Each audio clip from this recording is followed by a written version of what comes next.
Welcome to How to Write Good. I'm your host, Daniel Poppy. You can find out more about me at danielpoppy.com. You can check Poppy. I'm going to tell you what you can check in a second. Poppy is spelled Poppie, whatever. You can check out that, see all my stuff. This isn't starting well, is it? I've got a book that you can check out on Amazon. It's called The Ninth Hour. There's a few books called The Ninth Hour. The reason why there's a few books called The Ninth Hour is because it's a biblical reference. The title is. I also have a book called One Last Toast for Ebenezer Fleet, which is on my website on this podcast feed. It is a serialized novel that is put out as a podcast, so I read it. So unfortunately, you have to listen to me because I don't have anybody who... There's likely someone I know who has a great voice that would be a great audiobook narrator, but that is for the future, and not yet. So you can listen to my voice, or you can just read it on my website, danielpoppy.com. Feel free to do that. It's not a rough draft. It's gone over. I have my wife goes over it after I put it up, and she makes for sure she gets all the typos, etc. So if you find something, it's probably because you caught it before she did. The word of the week is insidious. And insidious means something that is gradual but ends up that has harmful effects. So it's a gradual thing that has harmful effects. It also can mean like treacherous. I like the word insidious because it's a very specific word, okay? You can also think of it as like has a gradual and cumulative, I can't say that word either, effect.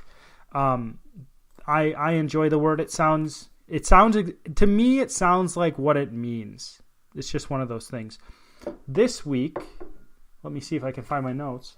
This week, I am going to be talking about, and I'm a little tired right now, so I'm going to be going, sometimes I'm just have tons of energy and I talk and it's just 1,000 miles a minute. Today I'm feeling a bit more relaxed, which is kind of nice.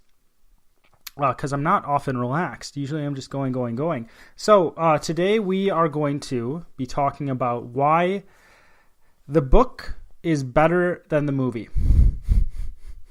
And I'll explain that in a second. And why you should be hesitant as an author to give your rights away, to make things out of your intellectual property. Okay? So when I talk, we'll take the first half. But we'll get into that a second. First, I don't care about if you're a reader or not. Actually, I do care about whether you're a reader or not. If you are not a reader, or you don't listen to books as an audiobook, so if you're not someone who takes in fiction, or you're not someone who reads, I don't care about your opinion in this because you're automatically going to think that the movie is better because you can't actually enjoy the book for whatever reason. And there may be a good reason, and there may be a reason. It might be that you're an awful person. It might be that you just can't enjoy the book. You're an awful person. So I'm not actually talking to you. Maybe it's going to be valuable to you, but I think that you can take my ideas from today and you can expand them to other areas, if that makes sense. And I'm going to talk a little bit about Star Wars today because I actually ran into some stuff about Star Wars that I thought was really interesting. Second, besides that disclosure to non-readers, there are some notable exceptions to the movie being better than the book. There's always exceptions to a rule. It's a generality. Forrest Gump is a better movie than the book. I saw Forrest Gump. I've read the book. The movie is better. The movie is a classic movie. The book, I don't think, falls into being a classic.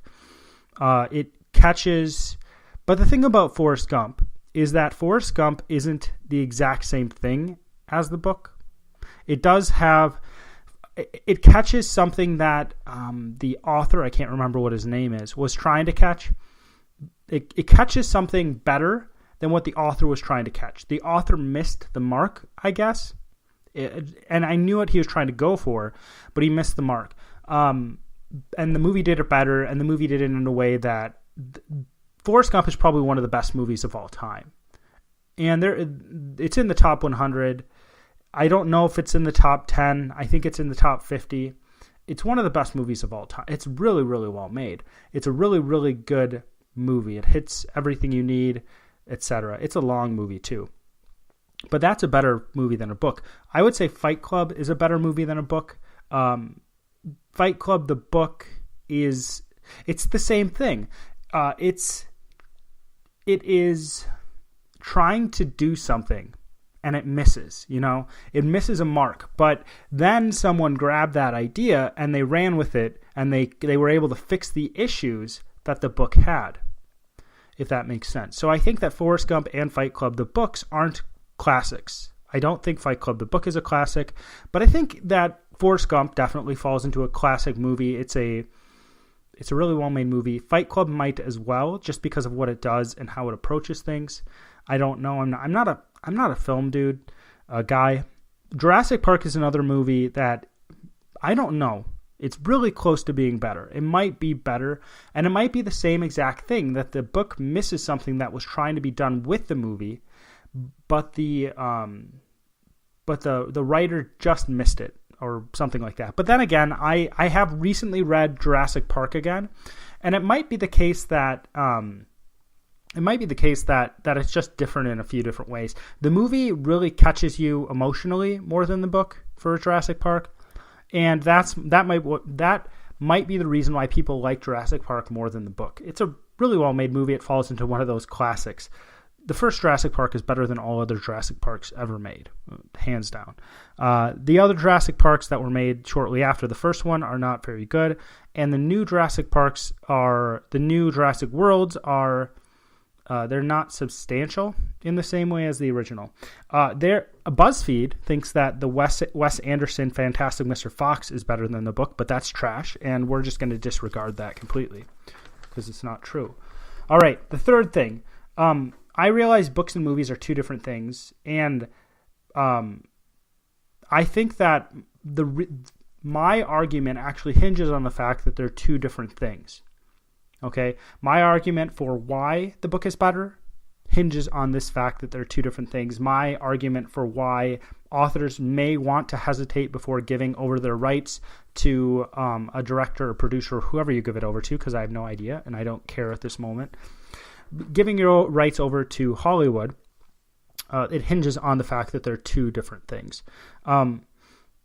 Now, where was I going to go with this? Okay, so the book is better than the movie. The book is better than the movie. What I mean by that is twofold. First, if you look at any book/movie, I think that the book is generally going to be better. There are movies that are more entertaining than the book. In some cases, the movie and the book differs greatly. So some people say, oh, I Am Legend is a better movie than a book. Now, the issue with saying that is that I Am Legend, the movie, and the book are two different stories. It was just taking inspiration from the book, and it was putting it into a movie with Will Smith. And the movie is very entertaining, but it is different. If you don't know, if you've never actually read the book, the vampires in the book, I guess I can call them that, talk. And the vampires in the movie are just monsters, right? They're essentially zombies that move really fast. At the end of the movie, there is this hope that mankind is going to be saved. Like someone, I can't remember exactly how the movie ends, but I think there's an antidote, or somebody is passed along who has an antidote, who has blood, because Will Smith is a doctor.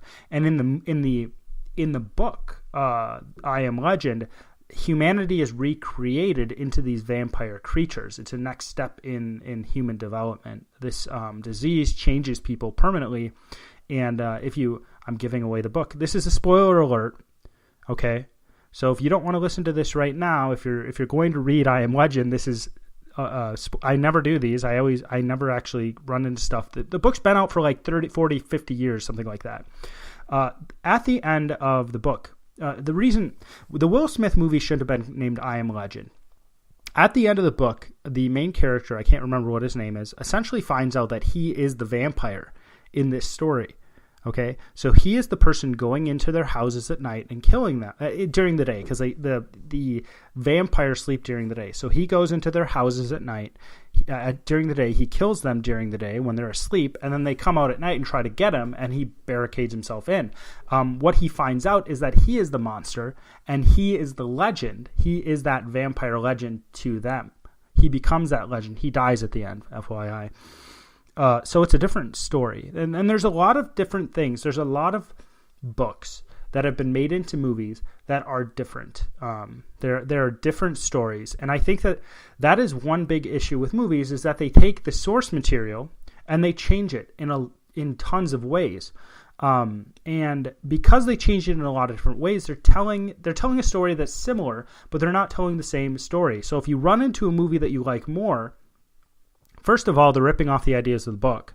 Second of all, that might not be the same exact thing. I'm trying to think of something recently that did that,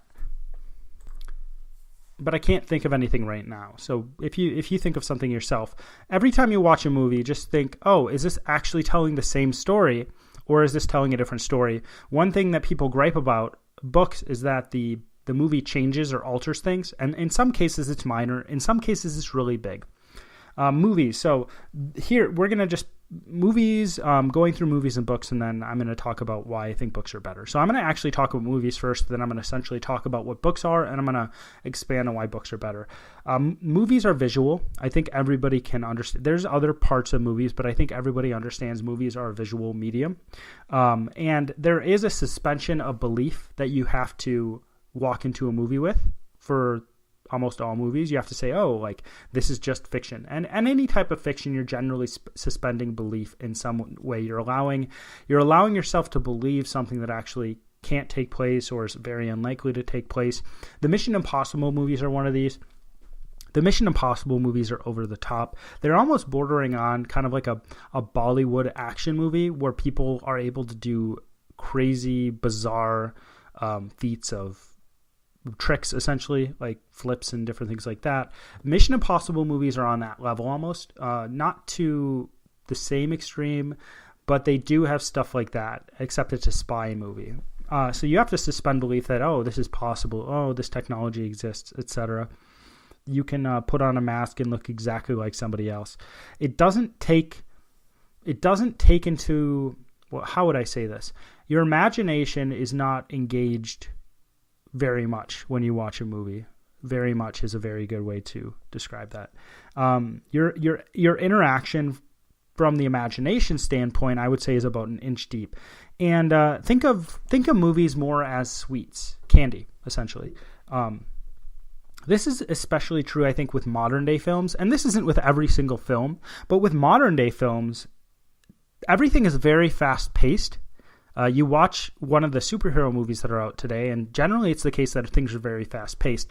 And if you watch an action movie, it's generally the case things are very fast-paced. Even if you watch something that is not necessarily an action film, but maybe a drama, they try to move it along quickly. And on top of that, after I can't think of what I'm trying to say, on top of that, there's tons of CGI. You can actually CGI everything in a movie. Avatar, that movie that somehow like grossed the most in modern day. I don't. Does anybody understand why that got so many? What happened to that movie? Because if you think about Avatar, you know, the blue people, and they ride on these weird flying things and they connect themselves to trees. How did it get so much money? How did so many people see that? Was it just because it was totally CGI? Is that the reason? Because it was there for like a year and it disappeared completely. If anybody remembers it, who cares? I don't care about. I saw that movie once. I'm never going to see it again. I didn't find it to be something that was phenomenal. I mean, the CGI and what they did with that was great, but we have so much CGI these days. But everything can be CGI'd on the screen, and it seems like it has been CGI'd. So instead of saying, oh, we're going to actually build this and make it practical, we're going to actually CGI this thing. So what's the reason? Why am I bringing up CGI? Well, when you walk into a movie, you have to suspend belief. But in the past, I think it was the case that there was more depth to... The movies that have stuck with us through time have more depth to their storytelling. I'm not going to say that all movies in the past have had depth to their storytelling. But if you have a conversation, so if you have two characters, and I think the British still do this more. I think British shows and movies rely more on dialogue than American ones. And I think the reason why American ones are bigger than British ones this is actually the reason. But if you have a movie that is a drama, and you have to take it slow, There is an extreme, and I'm not trying to be over dramatic with that. I think there's an extreme value to taking your time when telling a story. And I think there's an extreme value to having times when to create tension when a story is moving slowly. One gripe I had with Mad Max, with what's his face, Bane, one gripe I had with that movie is that it was constantly moving. There wasn't a period where it slowed down. I like that dramatic buildup. I think most people like that dramatic buildup. If you think of your favorite movies, I'm almost certain they slowed down at some point and they had this slow dramatic building. If you think back to the Star Wars prequels, if you think back to the first one, if you've ever seen that, there's the fight that Qui-Gon Jinn, we're going to get into Star Wars, has with Darth Maul, and there's that time where they're stuck. There's a force field that cuts off Darth Maul from Qui-Gon Jinn, from what's-his-face, Obi-Wan Kenobi, and there's a tension that's built just by doing that, but people are doing stuff, but there's no action going on. And I think that was done really well.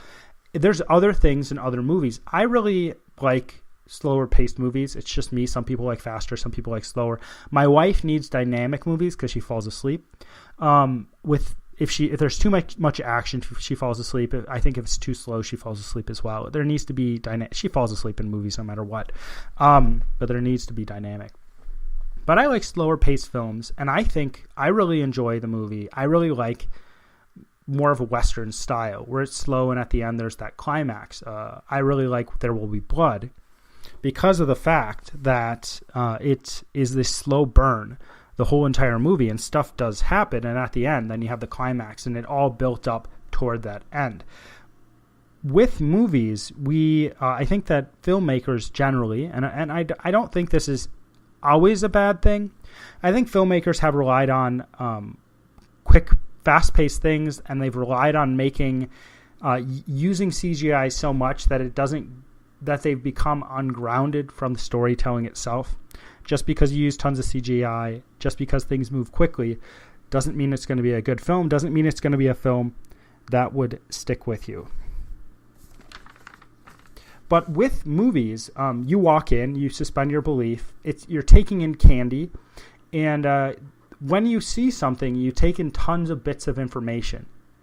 What happens, and this is why you need to slow down films. First of all, this is why you need times where tension is built. When you look at something, you take in all the information about what you're looking at. Whatever your eyes can see, it's going into your brain, but at the same time, you're incapable of actually processing every little bit of information. What you do is you hone in on whatever you're paying attention to, and everything else kind of fades to the background, right? You're not going to remember. That's why there's this, I don't know if you consider an experiment, but there's a video. And in the video it says, okay, and most people have seen this, but in the video it says, watch how many times people pass this basketball in this film. So you watch all these people in this film passing the basketball, and you're like, oh, I got it. They passed it 6 times. They're like, oh, good job. You saw how many times the people passed the ball. Did you see the gorilla as it walked through the screen? It walked from one side of the screen to the other. And people usually react. They're like, oh my gosh, like I didn't see that. I don't believe you. So you go back, you look for the gorilla, and the gorilla actually passes, I believe, in front of the basketball players. Or it's very, very obvious. And people don't see it because they're not focused on it, because they aren't looking for it. And that's what happens with movies. So you focus on one thing, and everything else is disregarded. And for whatever reason, and if you watch a movie 10,000 times, if you watch a movie, you have some of these people who watch a movie over and over again, and they look at all the little bits and pieces that are put into movies, which I think is cool. You have all these references to all these different areas. That's really cool. But an average viewer is unlikely to see a movie more than once when they go to a theater.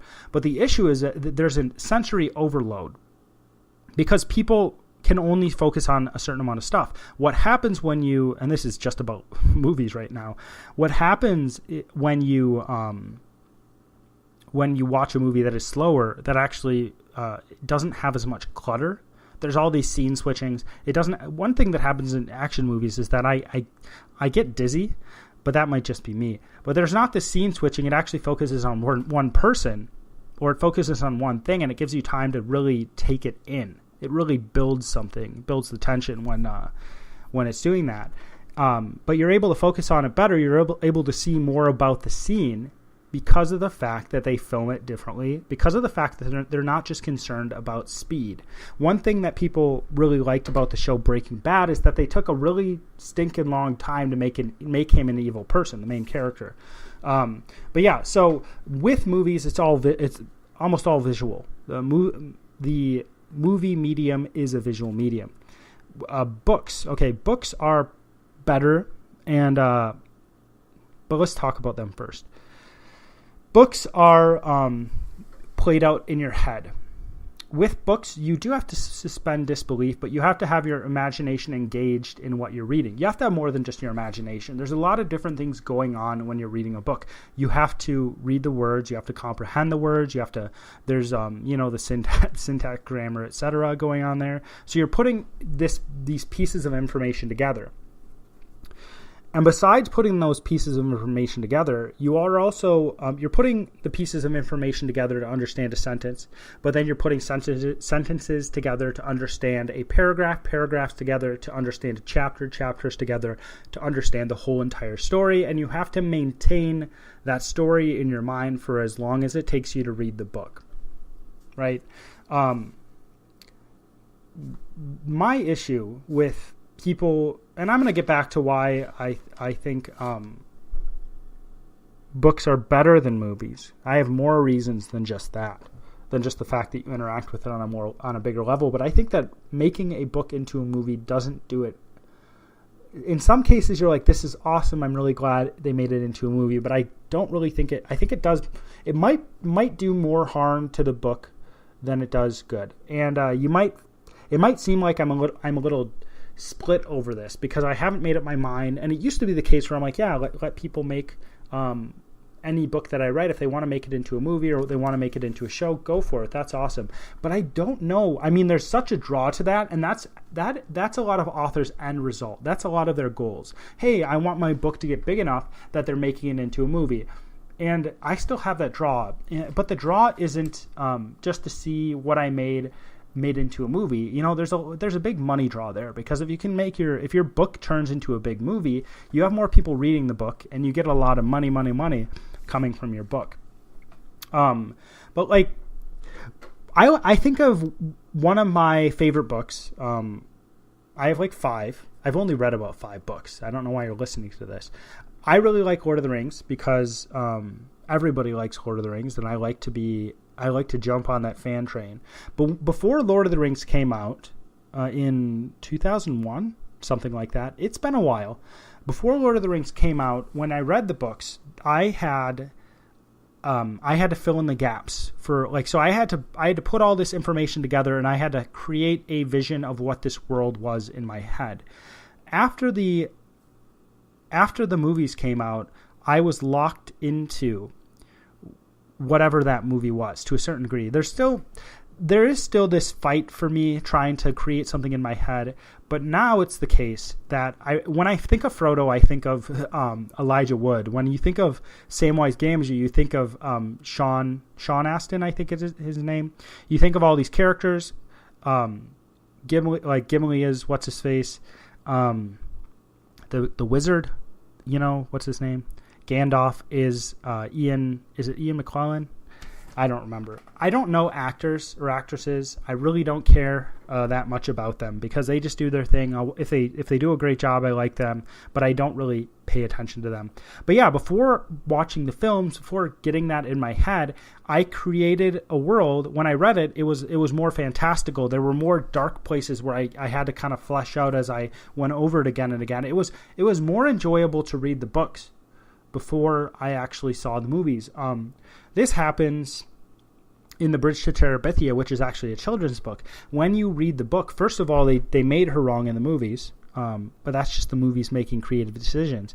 But in the books, you build up, you get the thoughts of the main character, and you kind of create a connection, what's it called? Through the main character, there's a word for it. And I'll probably think of it in like 7 seconds, through the main character. And because you connect through the inner life of the main character to this girl, there is a much bigger emotional impact, at least from my perspective, than watching the movie. The Roald Dahl books, in the Roald Dahl books, if you look at Charlie and the Chocolate Factory, when there was just that movie back when Gene Wilder made it, which I really enjoy the movie, there are a lot of details that they did change just because they had to, but there are a lot of little details in those books that are not in the movies that make the books more mysterious, that make the story, the world that is being created in the story, more mysterious. But once the movie is made, then that's taken away to a certain degree. Once a movie is, you interact with a book more than a movie, and then the movie is made, and then you're locked in, or maybe it's just me, but I think most people are locked into what that movie is showing, right? You actually have to make a concerted effort not to actually imagine the book after the movie. You have to make a concerted effort to not pattern what you think about the book after the movie when you're reading it. Okay? The sad thing about it is that you lost, at least maybe it's just me, but I think that this is probably something a lot of people deal with. You lose the vision that you had before you saw the movie. You lose that vision. The really ironic thing about this is that you have these people who read books, and they love those books. They're like, this book is awesome. And then they're like, oh, there's a movie coming out about this book. This is amazing. And I understand that, because when I read a book and there's a movie coming out, like if I really like a book and there's a movie, or in the past I've done this, I've been like, this is awesome. They're making it into a movie. I get to see this play out on the screen. I don't have to work so hard to get this vision in my head, or whatever reason. But you're just excited. Fans are excited when their books, when their the intellectual property of their favorite author is made into. That is such a antiseptic way of saying it, isn't it? They're excited when the books, or whatever it is made into a movie. But the issue is that it might have been the case where they actually enjoyed the books better before the movie was being made. The movie is ruining the books for them. So I said that movies were sweets. Movies are candy. Books are more of something you have to chew on a long while. Books, I would say, that are red meat. They're meat. Okay, they're meat. It fills you up more. You have to take longer to eat it. You can't eat it as quickly. I could probably eat. I can eat a whole. This is a weird brag. I can eat a whole thing of Oreos in probably an hour. I could probably do it in a half an hour, easily. I can't eat a whole. If you took the same amount of steak, I could not eat that same amount of steak. I'm trying to think of how that big. Yeah, that would be tough. And maybe I could eat the same amount of steak, but by the end I would be feeling disgusting. I would feel so full. And with the Oreos, I wouldn't feel full. They're like crack, okay? But you lose that. I think you lose that same interaction. You still have to interact with the book, but you lose your vision of what you thought the story was. There is not. Whenever I've read books in the past, I didn't see exactly what the author probably wanted me to see, but I got to take part in creating that world with the author. You know, the author doesn't just paint it out on a canvas for me. The author doesn't just put it up on a projector and point it toward a screen so that I can see it. The author is like, hey, the author gives specific details about a character. The author says, hey, the character looked like this. The character's eyes were squinty. The character had really thick hair. The character was short. The character was tall. And then I do what I want with it. In some cases, the author may not even describe the character at all. And there might be a reason for that. But after that movie comes out, I know exactly how the character looks. I know exactly how the evil person in the story looks. I know exactly how the world looks. Where I did have a specific vision that was created in large part by me using the author's information, I no longer have that vision of the world, of the story, of the characters. And I think that you lose something when you run into that. I think you lose what the art is. I think books are a specific conveyance of information, their specific artistic medium. You interact with it in a specific way, and I think you lose a big part of how you interact with it after you watch a movie. I really like movies. I think they're a lot of fun. I mean, I like good movies, I guess. But you might be asking, why is it better to interact with something than just consume it? Because you do interact with movies to a certain degree. I would say that, but generally you just take it in. Why is creating a world using the author's information, creating what's going on in your head? You're creating there's a thing when you teach literature, it's like to little kids, you say it's a mind movie. Why is it better to create a mind movie than just watch a movie on the screen? Well, it is better to be engaged with something than not engaged. I would say that video games are a better artistic medium. How would I say this? They can do more for us, I think, on a human level than watching movies. And I know what I'm trying to say with it. I just don't know how to say it. There are things that allow us to get in touch with being human more than other things. I think that interacting with other people, having real relationships with people, is one of those things that probably is the highest on that hierarchy. One of the highest on the hierarchy is interacting with people. And that makes us more human, okay? If you look at somebody and they're not doing that, they're not somehow less human. They're still valuable as a human. But that you are fulfilling, I think, your purpose as a human more when you actually have real relationships with people. I think other things also do that. You're fulfilling your meaning, your purpose as a human more when you are actually engaged, right? And what can give you the most engagement is going to allow you to fulfill that mission, that purpose, whatever, better. I think that movies don't do that as well as video games. I would argue that video games actually don't do that as well as books. I would say that books are probably one of the artistic mediums that does that the best. Maybe the best. I can't say. You could argue video games do. I'm not certain. But it's better to be engaged. I would say it's better to be engaged, and you can become more of a part of the story if you read. You look inward. You have to slow down. You have to take that time to actually flesh out what's going on. You're more active, like I said, than a viewer. And when you read a book, it's more of a journey. When you read a movie, it's done in the most about 3 hours. If you watch a television show, you can watch a television show in a week. I think I've watched a television show in a week in my life. But generally, it takes longer to go over a television show, which I think is good. I actually prefer television shows to movies, actually, and how they're done today. But books, I think they tend to stick with you longer. If you're actually a reader, or if you're someone who reads and watches movies and you like them about the same, I think that books stick with you longer. And I actually have a very good reason for why I think books stick with you longer. I always harp on this, and I think it's the best, some of the best, even though it's coming from me, some of the best advice to writers. You are trying to make a reader think your thoughts after you. Your thoughts may be something visual. Your thoughts may be how something sounds. Your thoughts may be the thoughts of a character. Your thoughts may be the emotions of a character, etc.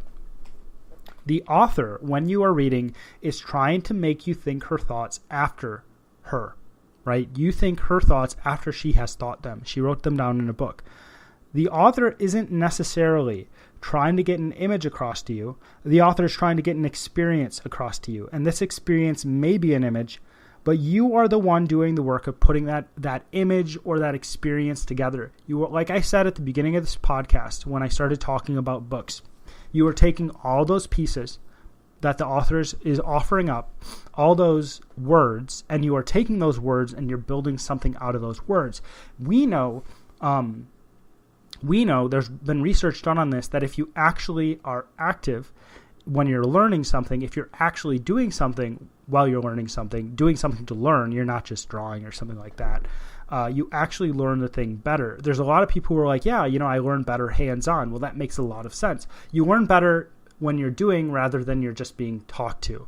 And I think most people would agree with that, that you learn better doing than being talked to. If you go into most jobs that have to train you, they train you how to do something until you do it right. McDonald's has this down to a science. They should do this probably in schools. They should go up to McDonald's and be like, hey, how do you train people how to do stuff?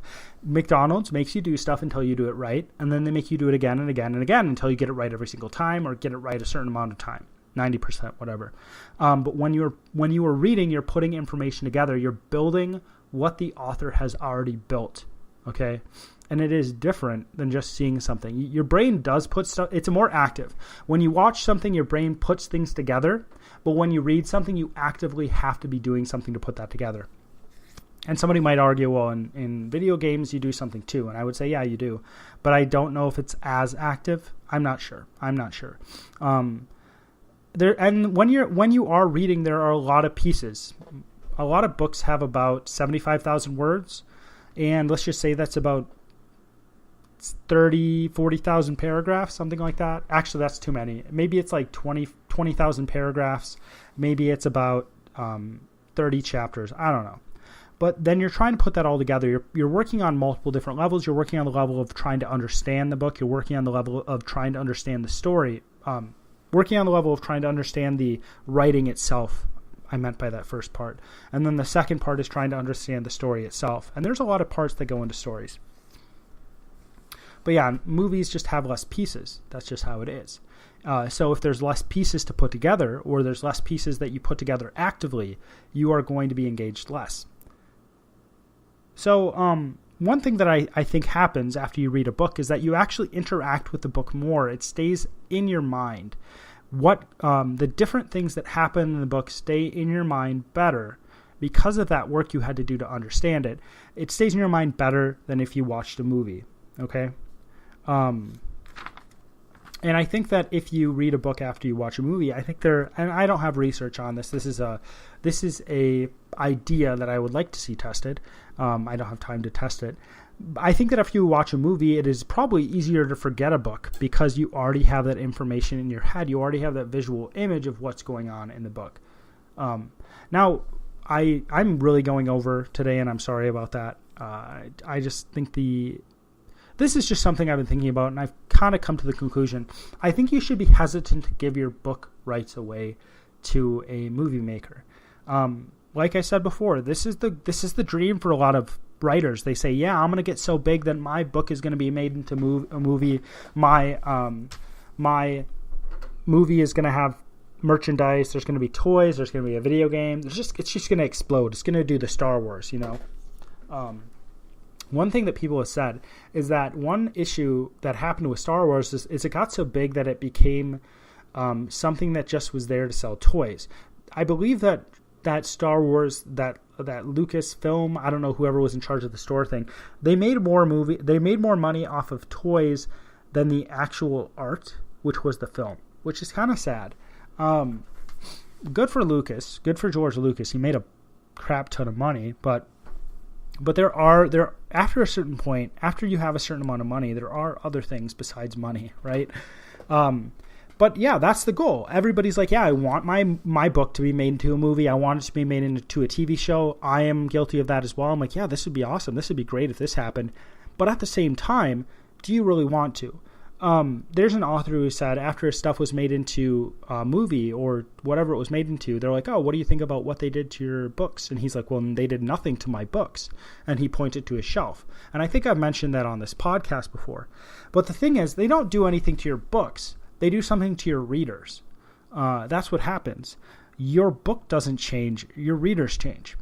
Your readers see the film, and it might be the case that they can't get that out of their head for the rest of their lives. Maybe they can't enjoy the art that you've made in the same way for the rest of their lives, and you are part of, in some cases. So if you're someone who's with a big publisher, they probably have the rights to make stuff into films, into a movie and stuff like that. You can't do anything about it. But if you're a smaller person who controls the rights to your book, it might be good not to give those rights up. It might be good just to hold on to those and be like, nope, not going to allow this to be made into a film, because you don't know what's going to happen. You might gain more people who love your books, but it might be the case that those people who loved your books originally, who really got into them, who were part of that cult group, essentially, maybe it changed them to the point where they can't enjoy the books in the same way. Just a thought. If you enjoy this podcast and would like to support me more, what I would ask you to do is that you go to iTunes and you leave a 5-star review. That is something that really, really helps me and helps push the podcast out to different people. And it's something that doesn't cost you much time at all. So if you would do that, I would really appreciate that. And I definitely appreciate everyone who listens to this podcast. If you ever listen to this podcast and you have questions or you have topics you would like me to cover, you can send those to me and I'll look them over and I'll see which ones I think I can cover intelligently.